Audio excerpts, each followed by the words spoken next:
నాకు చెప్పడానికి కూడా ఏం మిగలలేదు. అన్ని అంశాల్లో అన్ని వ్యక్తులు అన్ని కవర్ అయినాయి. నేను కూడా ఎక్కువ సమయం తీసుకోలేదు. ఎందుకంటే ఉపన్యాసాలు విని చాలా బోరైస్తున్నట్టున్నారు.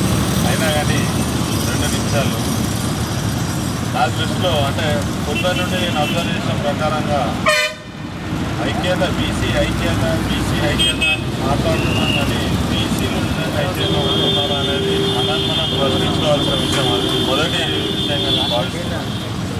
ఎందుకంటే దాదాపుగా నాది ఒక రాజకీయ కుటుంబం కాబట్టి 23-24 ఏళ్ళ రాజకీయంగా దగ్గర నుండి రాజకీయాన్ని చూస్తున్నా కాబట్టి దాదాపుగా బీసీలు సదస్సుల వరకు మీటింగ్ల వరకే పరిమితమవుతారు. ఒక్కసారి మీటింగ్ గ్రౌండ్ నుండి బయటకు వెళ్ళాక దాదాపుగా ఎక్కడో ఒక దగ్గర ఎవరితో వాళ్ళకు అప్డేట్ అయ్యి కమిట్ అయ్యే పరిస్థితి వస్తుంది.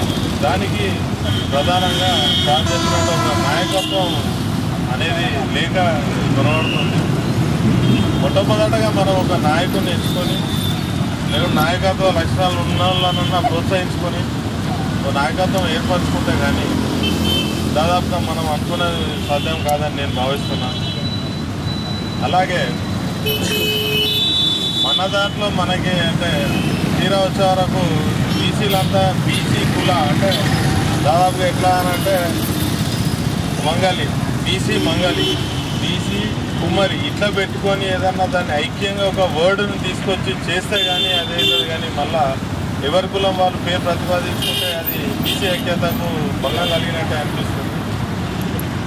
ఈ విషయంలో అంటే నేను దాదాపుగా మరి జనార్దన్ అన్నట్టు నా ఉద్దేశంలో ఏ డే అవుతుంది ఎప్పుడవుతుంది అనేది తెలియదు. కానీ ప్రతి కుల వ్యవస్థ ప్రతి కుల సంఘం నుంచి ప్లస్ ప్రతి బీసీ సంఘాలు ఏవైతే ఉన్నాయో దాదాపుగా అన్ని సంఘాలను కవర్ చేస్తూ ఒక మీటింగ్ అరేంజ్ చేసి దాని తర్వాత బహిరంగ సభలాగా అంటే ఈ బీసీ కులాల నాయకులు కానీ లేకుంటే బీసీ సంఘాల నాయకులతో మీటింగ్ పెట్టుకొని దాని తర్వాత మన జిల్లా వరకు ఒక సభ నిర్వహిస్తే అప్పుడు కానీ మన బలాబలాలు అనేది ఏంటి తెలుసుకున్నాక తర్వాత మనం ఇతర జిల్లాలకు విస్తరించుకుంటే బాగుంటుందని నా ఉద్దేశం.